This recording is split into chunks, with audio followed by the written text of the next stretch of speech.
Hey, what's up guys, and welcome back to another Anonymous Confessions video, and today we're getting into some deranged anonymous confessions. These are all confessions sent in by you guys, and if you'd like to see your confession in a future video, or something you want to get off your chest, send it to this email on screen now, and comment down below if you'd like to see more videos like this in the future. They're interesting to read, interesting to record, and you guys seem to find them interesting as well, so I'm going to keep making them as long as you guys want them. So comment down below. Let me know if you would like to see more in the future. And please like and subscribe to the channel. It helps more than you know. And all right, without further ado, let's get into some deranged anonymous confessions. I faked cancer. Hello, Snook. I'm a passive viewer and watched one of your confession videos. I don't expect you to add these to your videos, but I really need to get these off of my chest. I'll be sending you 3 confessions. Apologies for flooding your inbox, all of which are horrible and unforgivable. But I feel like I'd feel a little better if I shared them, even if they just sit in your inbox. My first confession is that I faked cancer. When I was 18 to 20 years old, I faked having cancer. I can't remember what kind, but I did it to avoid facing the consequences of skipping classes when I was in college. To explain further, I was deeply depressed in college, to the point where I never left my room other than to grab food or attend class when there was a presentation. I even went as far as finding a website that provided fake doctor's notes for you if you paid a fee, which I stupidly did. I also need you to know that I was going through a hypomanic state, which, to explain my state during that time, to better understand how hypomania looked like for me was, it felt like a half-dream state. Everything I did was technically under my control, but it wasn't coming from a rational place.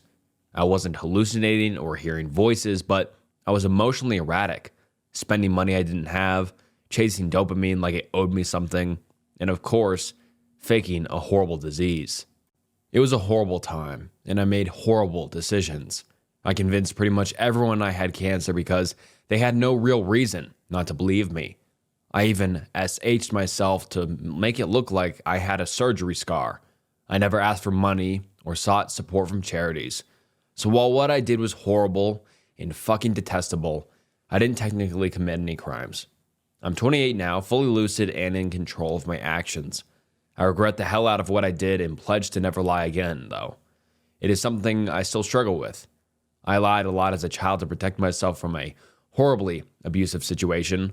I was physically, spiritually, mentally SA'd as a child, and lying was a survival tactic.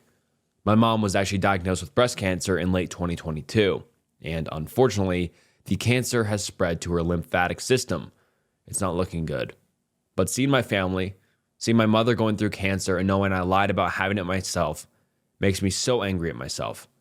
I'm aware I was in a horrible mental state, but still, I will live with that guilt every day. I did have a therapist, but unfortunately passed away from cancer, but I'm finding another to further help my mental health. I'm still in a bad spot, but I am much more mentally sound and fully acknowledge that despite my horrible mental state when I was younger, it is no excuse to fake having such a horrible disease that affects so many people today, including people I love very much.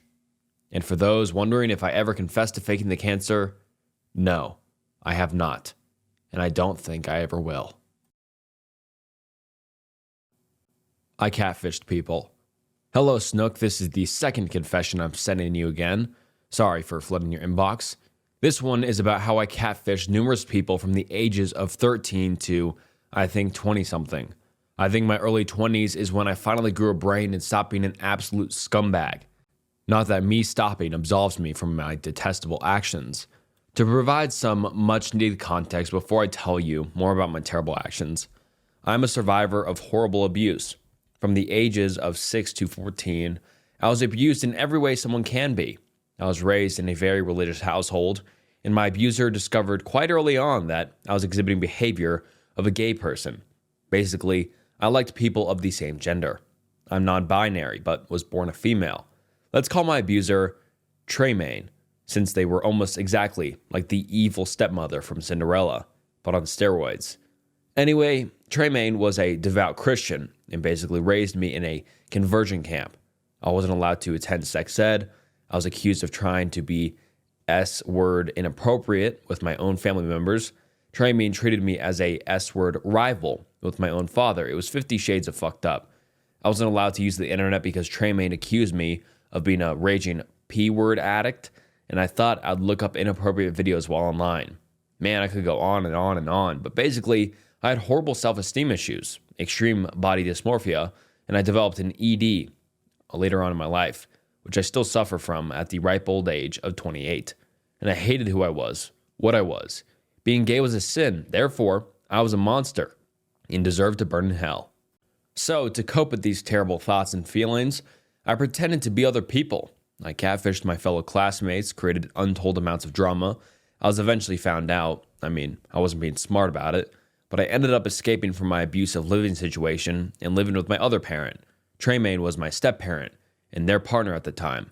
I continued catfishing people there, and I told people I had an older brother and pretended to be him.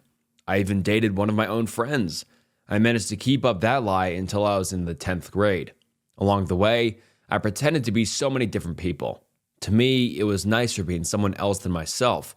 I could be anyone I wanted to be, do whatever I wanted to do, date whoever I wanted to. But the older I got and the more I healed from my trauma, the more I realized how horrible catfishing was, how it destroyed lives and made people so distrustful. I thought back to all the people's lives I had potentially destroyed, all the trauma I had caused for my sins. Finally, I stopped catfishing people. I told my best friend about my catfishing tendencies, and unfortunately, I don't regret what I did. That's something I'm actively working to address. And if I ever meet one of the people I harmed in person, I will go up to them and apologize. I don't expect to be forgiven. Hell, I don't deserve it. If you end up putting this in a video, Snook, I want people to know that I got my due diligence. I was catfished for 2 years by someone, and I got a nice dose of reality.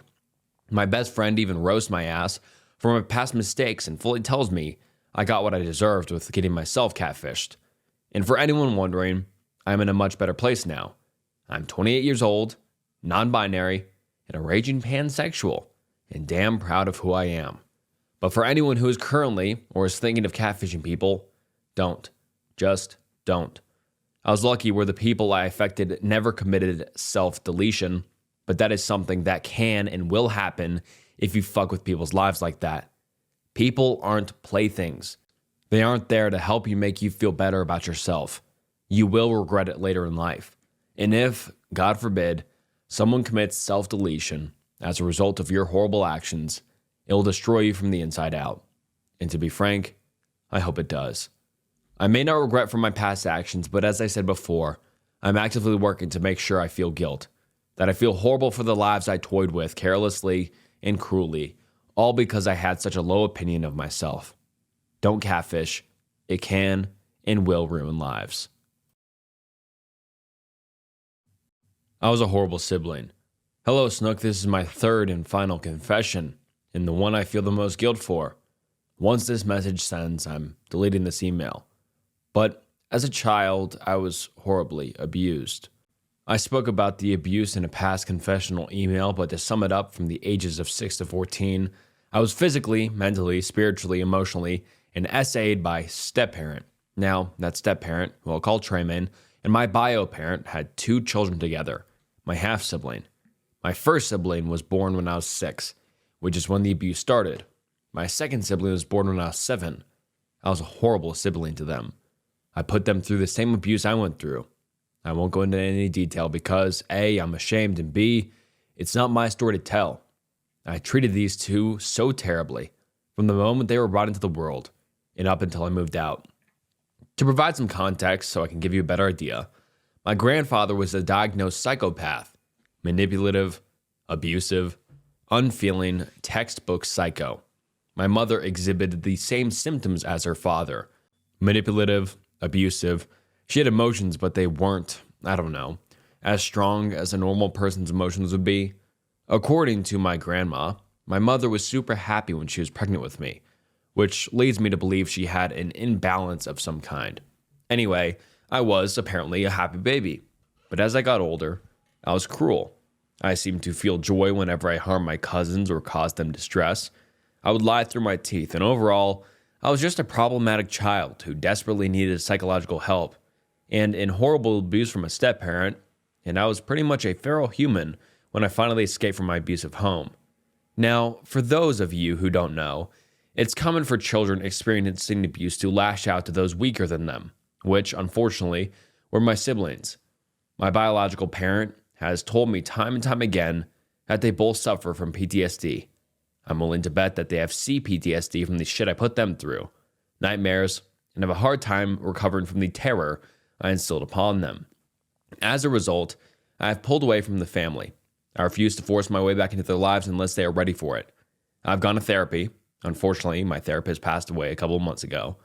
And during my sessions, my therapist has told me that while my actions aren't excused, what I did because of my abuse and undiagnosed mental illnesses, I have ADHD, borderline personality disorder, anxiety, depression, hyperarousal, which is like paranoia but not as strong. I can never undo what I did to my siblings. Never. But what I can do is give them the space and time they need to heal. If they want me back in their lives, fantastic. We'll do that on their own terms and at their own pace. But if they never want to see me again, I completely understand, and I will never try to force my way back into their lives. In a fucked up way, I know what they're going through. The nightmares, the triggers, the dread of potentially having to see that person again, but unlike my abusers, I refuse to disrupt their healing journey. I will do what I can to help them heal. But other than that, I will stay out of their lives unless they say differently. Anyway, those are my 3 confessions. If you do end up reading them in a video, I hope my confessions maybe help people in some weird way, or maybe they encourage others to send in their confessions or even take accountability for their past sins. Something I still need to do myself. Either way, thanks for providing a platform for people to take some load off. Stay awesome, Snook. My brother killed my dog? Hi, Snook. It's really nice to connect with you. Before I get into anything else, I wanted to genuinely ask how you're doing. I know your confession series centers on heavy and emotional confessions, and hearing those kinds of things consistently can take a toll on your mental health. I hope you're taking care of yourself, resting, talking to people when you need to, and remembering to eat and stay hydrated. Your fans truly care, and we'd be sad knowing you're not at your best. And don't worry, I'm doing great. I pace myself to these videos, but I feel like I'm doing a good deed, letting you guys get, some things off your chest and helping people watching to realize they're not alone. I see it as a net positive, not a net negative. A lot of the true crime can definitely take a toll, but this I feel like is kind of providing a sort of therapy for a lot of you guys out there. So maybe I'm right, maybe I'm wrong. Comment down below if those feelings I have are justified or I'm kind of imagining those things. But from the comments I've read and the emails I've gotten, it seems like a net positive. And that means a lot to have kind of that positive influence in people's lives. And yeah, you guys are the best. And let's get into your confession. Anyway, on to the reason I'm messaging you. This is my confession, and it's a long one. So thank you in advance for reading. Also, I've made sure it fits with YouTube's guidelines, and I've cut it in half with less detail than I'd like, so I apologize if some things sound rushed/confusing. Who I am. I'm a 23-year-old female, and I've been diagnosed with antisocial personality disorder, which many only know by its stigma-heavy labels like psychopathy or sociopathy. People often assume that means I'm violent or lack humanity. That's false. Having ASPD just means I process emotions like guilt, sadness, and happiness differently.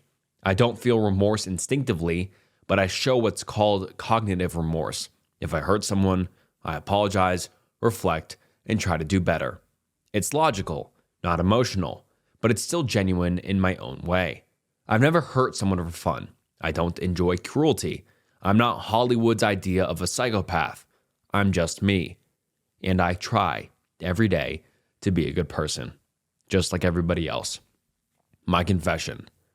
This is the story of how I believe my brother caused the death of my dog, and how no one in my family will admit it. It started with a rough childhood. Like many people with personality disorders face, I was the black sheep, rebellious, misunderstood. My younger brother, 3 years younger than me, was quieter, chaotic, and reactive. As kids, we fought. I teased. He retaliated by destroying my stuff.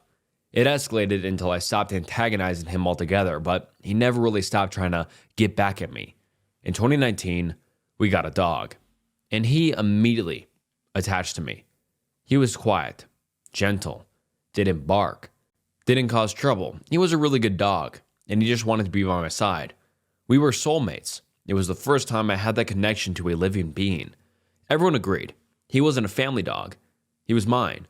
And that's when the jealousy started, especially from my younger brother. He got rough with the dog sometimes. I caught him a few times and stopped it, but I often worried about what happened when I wasn't there.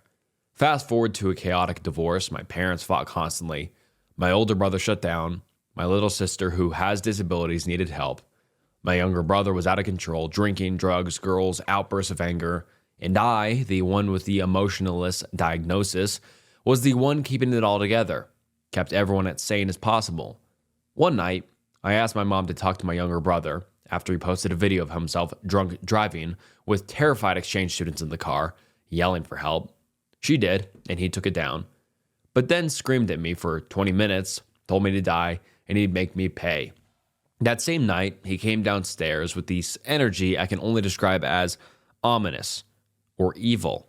I watched in my peripherals as he oddly went straight to the kitchen knives. My dog, who never barked, growled, and placed himself between me and my brother. From the moment he took his first step into view of him, that's when I knew something was seriously wrong. My mother rushed down, confused about the dog's behavior, ultimately causing my brother to snap out of his state. I noticed he glared at my dog and ran upstairs. That was the day he probably set his sights on something less criminal and more out of revenge due to plans being spoiled. The night my dog died. A couple weeks later, my brother and I got into a small fight because he'd stolen parts from my PC. I left it alone and went to work out upstairs in my room with headphones in. My sister was put to sleep, my mother on the phone with men, my older brother in his room downstairs playing League, my younger brother in his room next to mine. Mid-workout, I heard running footsteps in my brother's room slam shut and lock. That was at 11:15 p.m. At 11:45 p.m., I went to get water and to put my dog in his kennel, lock doors, and doggy doors. When I saw what I thought was a coat on the floor, when I looked closer, I realized it was dog-like. I called my dog's name. No answer. I quickly turned the light on to see my dog with a bag over his head. He had suffocated. And in that moment, I knew I couldn't resuscitate him. He was gone. And what lay there was no longer my best friend. I ran upstairs screaming. My mom came down crying. My older brother held our dog's body alongside my mother. I watched as something pegged me as odd. As I initially grabbed my mother, I looked up to see my younger brother peeking through his door. When he saw me, he quickly shut it and locked it.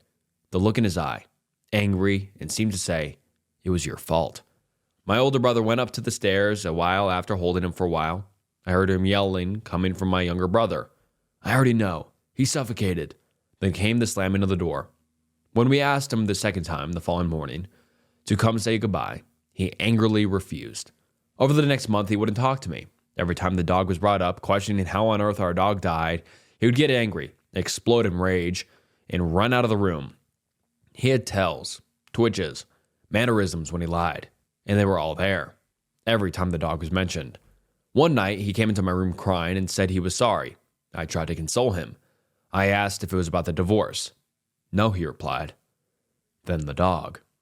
He looked up, terrified, guilt-ridden, and ran out. 1 year later, I moved out for a while, then back in with my mom. She asked me to set up a memorial shrine for the dog with his ashes. I did. Coming home later that day, it was gone. All the photos, memorabilia, and urn. Missing. My little sister, who can't lie, she's severely disabled, told me my brother touched it all. I confronted him calmly. He exploded at me, insisting again that he didn't hurt the dog, that he didn't kill the dog, and that I always blame him. I never said anything about hurting the dog. I simply asked where his ashes were and if he moved them. But he kept repeating, it wasn't my fault. Eventually, I found the ashes shoved in the farthest cupboard in the house, ashes spilled everywhere, picture frames broken. I knew it was him. My mother went to ask me why he did such things, and he yelled, "He disgusts me. She deserved it. She ruined my life. I don't want anything to do with that dog. I don't even want to see pictures, see his ashes, or anything to do with that stupid dog. I didn't hurt him. It's all her fault." As he went on rambling about how I ruined his life and exposed his addictions, he started crying. My mom let him be and told me it was best to move out. I moved out of state, wanting to leave the burden I took on as my older sibling, and thinking I was the only one strong enough to hold people together. I realized that I had dreams, and I was the one pushing them to the side. About 2 years after his untimely departure, I received a text. As I now have a new phone and this text no longer exists, I will try to tell you the key points in this message. I'm sorry that you're a horrible sister. Let's make mom proud. You're the one who ruined my life. You're going to hell. But I still love you. I'm going to hell, but so are you. But I still love you because you're my blood and I have to. I hate you, but I love you and I've done nothing wrong. Let's stop fighting and forgive each other, for mom's sake. As confused as all get out, I responded by saying, womp womp, I love you. I'm sorry you're hurting by my past actions, but what you did, as much as I'd love you to, I cannot just forgive and forget. You've yet to apologize, and I do not have time for your mean comments. I then decided to leave him with the message, I know what you did. I was blocked immediately after. I called my mother to check on him, and she called me back saying he was sitting on his bed, head in his hands, crying. After that night, he's looked at me with a softer, I'm sorry, I'll do anything to make it up to you look in his eyes. We don't talk. I'm still blocked, and I'm happy to move on. I miss my dog, and as much I would go back in time to fix everything, I wouldn't. I would only fix the way he died. He deserved a better, peaceful way. His death meant my mom could find a new house. I was able to move out on my own, and overall, made it where he could focus while the divorce got messier and housing situations got worse. To this day, I'm glad he wasn't around for all that. Why I'm telling you this. I've never shared this, not even with my mother. People with ASPD are told we can't feel anything. No one believes someone like me when I say I love that dog, that I still love that dog. I do. I wish I remembered telling him I loved him, but I don't. And I regret that.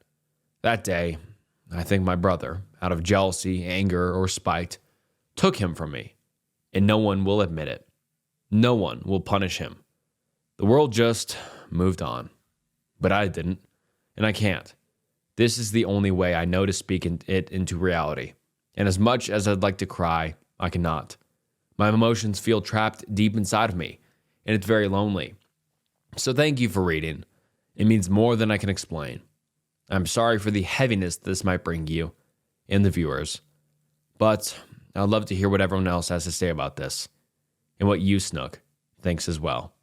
With love, your misunderstood psychopath. P.S. I have more crazy stories. I will be sending them in the near future. Hey, thank you so much for sharing this. And in all honesty, I don't think I have a ton to add. I think you really did a good way of wrapping this all up. You didn't really leave it, open-ended, but hopefully you and your brother can repair your guys' relationship. I'm sure that'll be hard. I don't know if you even want to. I assume he doesn't want to, since he still has you blocked. But for your mom's sake, for your sake, for your brother's sake, for your family's sake, I think it's better if you not forgive and forget, because you even said that's not the right move. I just think I don't know, maybe you guys can maybe get to recognize it. I don't know. I'm sure he won't ever admit to killing your dog, which is horrible. I'm sorry you had to go through that. Scary, traumatic. And hopefully you can move forward. Like I said, I didn't really have a ton to add, but you asked for my opinion. And I'm curious what the viewers, so everyone watching, what do you think about this confession or story down below? Please leave some feedback, guys. I'm sure it will help her a lot. And thank you so much for sending it in. I appreciate the honesty and just being open. On to the next one. Hey Snook, first, I'm sure you read this more than enough, but thank you for creating this space for us to share. It means a lot. I'm becoming an alcoholic, and I'm well aware of it, and I don't want to stop. I've been 21 for 2 months now, and I have a drink every day on the hour drive to work and the hour drive back from work. Sometimes I keep a drink or two in my car for lunch. I don't know why I have no urge to pull myself out of this. I think that I secretly want it. All my life, I've been around drinkers. Both of my parents have been functional alcoholics since I was born. Most of my childhood memories are coming out to the local gastropubs and watching my parents drink for hours on end. It's just normal to me that, when you get home from work, that the first thing you do is crack open a cold one. I've been listening to and writing folk punk music for the better half of a decade now, And most of my songs are about drinking. The good days in high school, where you go into Walmart and just confidently walk out the front doors with a handle of Tito's and a 30-pack of Miller High Lifes. Going to sleep with a good buzz and getting a good night's rest. A fun night out with the boys full of vodka bowls and frequent bumps throughout the night. Drinking just makes me happy. Feels nostalgic. And it takes away my pre-existing downright crippling anxiety. I know what I have to lose, but I'm so overly confident that I'll be able to hold it together that I won't lose it, and at the same time rationally aware that the same time down the road, one slip-up means living in my O2 Honda. I just got home from work, and I had 3 beers on the drive home, and I had a minus 196C when I walked in the door. I weigh less than 120 pounds to put it in perspective on how those affected me. I don't know what I plan on getting out of writing this, but it was the only thing I felt comfortable writing about. Thanks for reading this, Snook. Keep doing what you're doing, brother. It's truly honorable, and I have a good day. This message was sent by Slime Man. And hey, man, I know you didn't ask for any sort of feedback on this, but I think you kind of opened up a little bit right there on when you said you had crippling anxiety. I think that is maybe where a lot of this stems from, and this is not sustainable. I've had plenty of people who have drinking problems write into me, and they more often than not have an anxiety or depression problem, and the drinking masks that. So I think the best thing you need to do is talk to somebody. I don't usually advocate for medication immediately, but maybe some anxiety medication could help you out greatly, because that is a lot better than drinking and driving, which you just admitted to doing. That is not good. Drinking on the job, please stop. This is just going to go down a road that is not going to have a good end. I recommend stopping while, now, before it gets even worse, which this could easily spiral into. I really think you should talk to somebody about your anxiety. I think that might be a big stem of it. I'm not saying don't drink. I'm just saying, keep it under control. But drinking all day, every day, when you just turned 21 is not healthy. Drink maybe just on the weekends or just on Fridays, or take it a day at a time. That's what I usually tell people. Take it a day at a time. Just say, today, I'm not going to drink. And that's how so you don't need it to be like, oh, I'm going to stop drinking all week or whatever. Just take it a day at a time. And you might have some slip-ups, but try to focus on getting better. I really think you need to stop now before it gets into something really bad. And I think a lot of people watching this will agree with me, but yeah, this could really go down a bad road. So I really, really hope you can get a stop to this and stop this destructive behavior. I wish you the best, man, and get healthy. Hi, Snook. I just finished your latest video and thought, why not share a confession? Whether this makes it into a video or not, thank you for reading and allowing me to get this off my chest. About 2 months ago, I had my first edible. I'm not an active weed user and only wanted to try an edible because I cannot smoke, and I was told the ones I bought were light on the weed / good for beginners. A whole week went by, and it only felt like 2 days. I could barely get out of bed. Every conversation with anyone didn't feel real. I watched hours pass and could only panic, knowing time's going by and way too fast.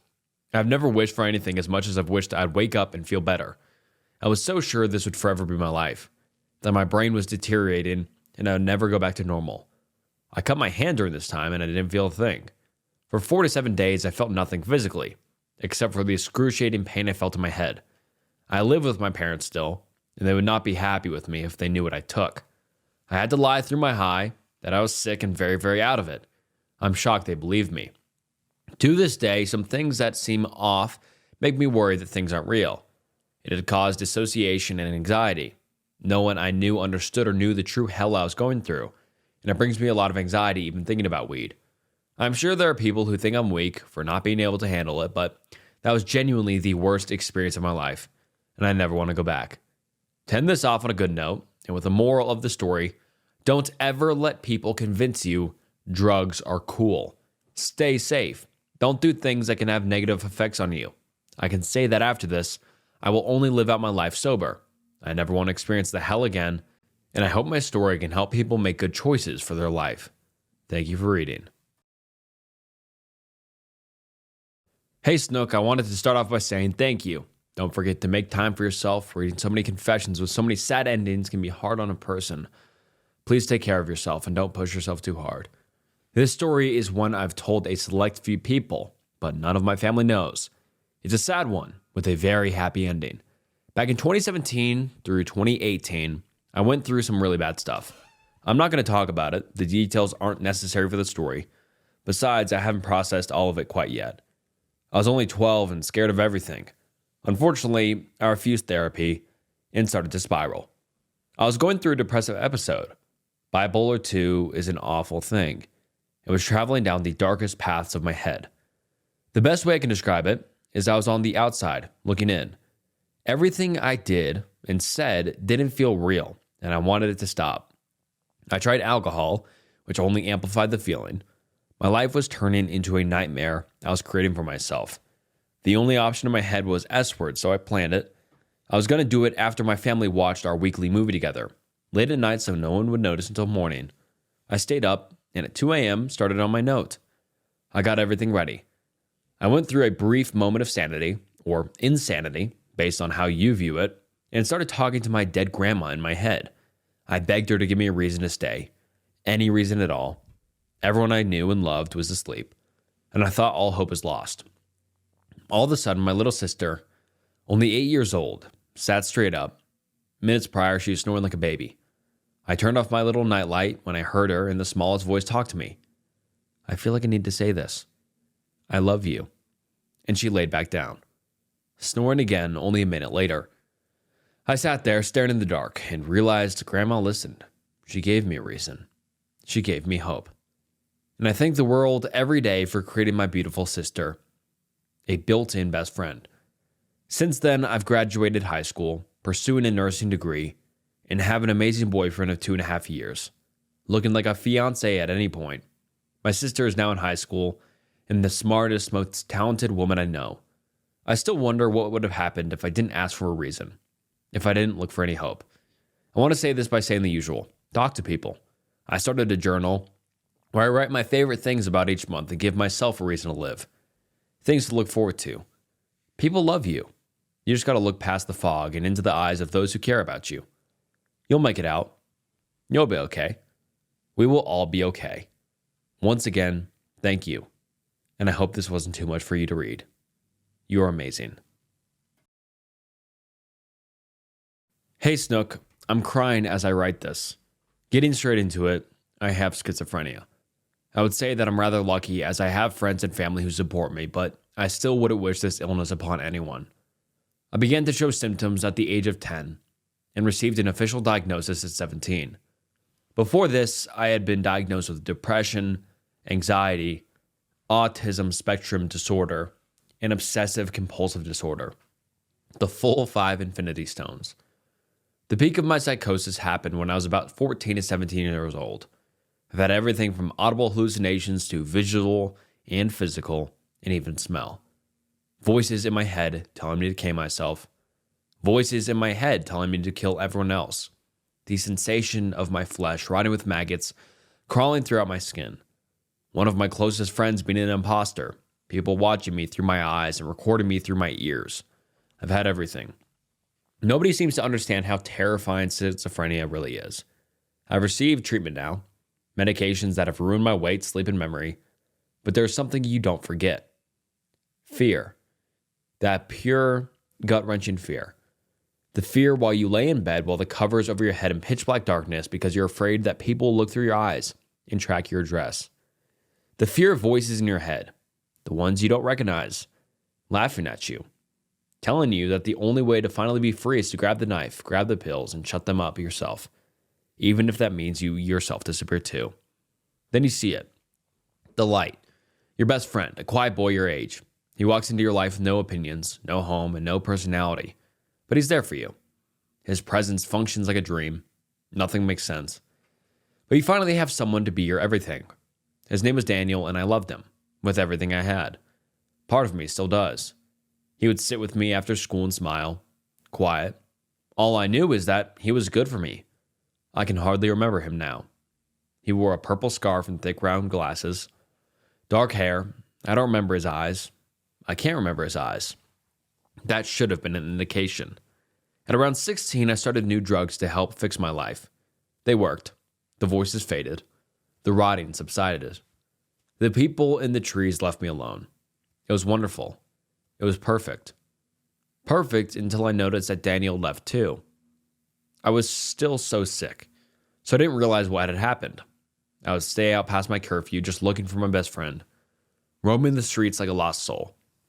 I would beg my parents to drive me around to look for my lost friend.